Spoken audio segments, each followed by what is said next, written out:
আচ্ছা, আমরা তো জানি যে 1 to the power 0 is equal 1। আবার আমরা জানি 1 to the power 1 is equal 1। এখন কেউ একজন বলতে পারে এই দুই সেট যেহেতু 1, তার মানে এই দুই সেট সেম। তার মানে 1 to the power 0 is equal 1 to the power 1। আমরা দুই সেট থেকে 1 1 বেস মিলে গেলে পাওয়ারগুলো সমান হয়। দ্যাট মিন্স 0 ইজ ইকুয়াল 1 আমরা বলতে পারি, কারণ আমরা একটা রুলস জানি এরকম, a two the power m is equal যদি a two the power n হয়, তাহলে আমরা m ইজ ইকুয়াল n বলতে পারি। এই রুলসটা আমরা জানি। এই রুলস অনুসারে এখানে বেস মিলে গেছে, পাওয়ারগুলো সমান। দ্যাটস ওয়াই আমরা বলতে পারি 0 ইজ ইকুয়াল 1। এখন এটা তো কোনোভাবেই সম্ভব না, একটা কন্ট্রাডিকশন তৈরি করে। এখন এই কন্ট্রাডিকশন থেকে বাঁচার জন্য আমাদের এই ফর্মুলাতে একটা কন্ডিশন জুড়ে দেওয়া আছে। কন্ডিশন কি? এটা তখনই সত্য হবে যখন a is not equal 1। এটা হচ্ছে মূল কথা। এখন কেউ যদি আরেকটু অ্যাডভান্স বুঝতে চায় যে এখানে a is not equal কেন 1 হলো, তাহলে আমরা এখানে আরেকটু ব্যাখ্যা করতে পারি। সেটা হচ্ছে এমন, a to the power m is equal a to the power n। আমরা দুই পাশে যদি ln নিই, ln বা log e, একই তো, log এর বেস e হয়ে গেলে ln হয়ে যায়, তাহলে আমরা log e যদি নেই দুই পাশে, ব্যাপারটা এমন হয়ে যায়।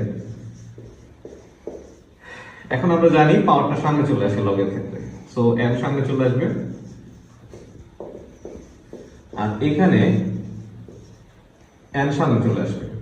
এখন আমরা যদি এটাকে বিয়োগ করি, তাহলে m log n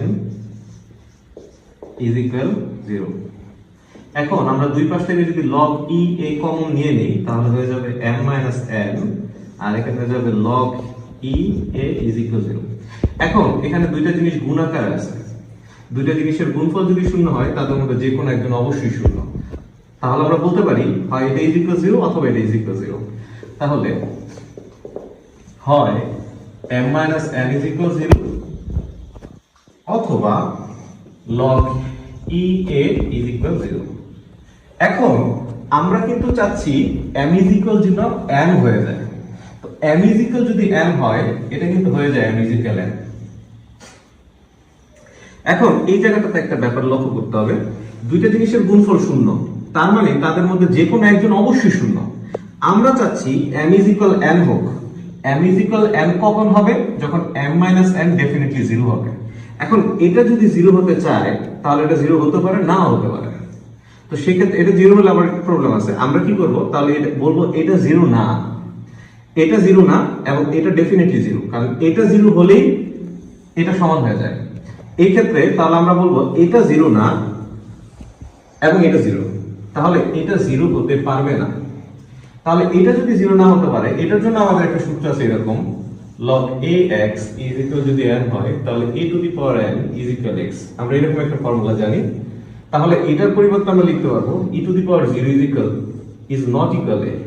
সুতরাং আমরা যদি একটু সাইড পরিবর্তন করি, অথবা e to the power 0 is equal 1 is not equal a, বা সাইড যদি একটু পরিবর্তন করি, তাহলে a is not equal 1। অর্থাৎ a যখন 1 হবে না, তখনই m minus n পারফেক্টলি 0 থাকবে, এবং m minus n যখন 0 থাকবে, তখন m is equal n হবে। দ্যাটস ওয়াই আমরা বলতে পারি a to the power m is equal যদি a to the power n হয়, তখন m is equal n। আর শর্ত কি হবে? a is not equal 1।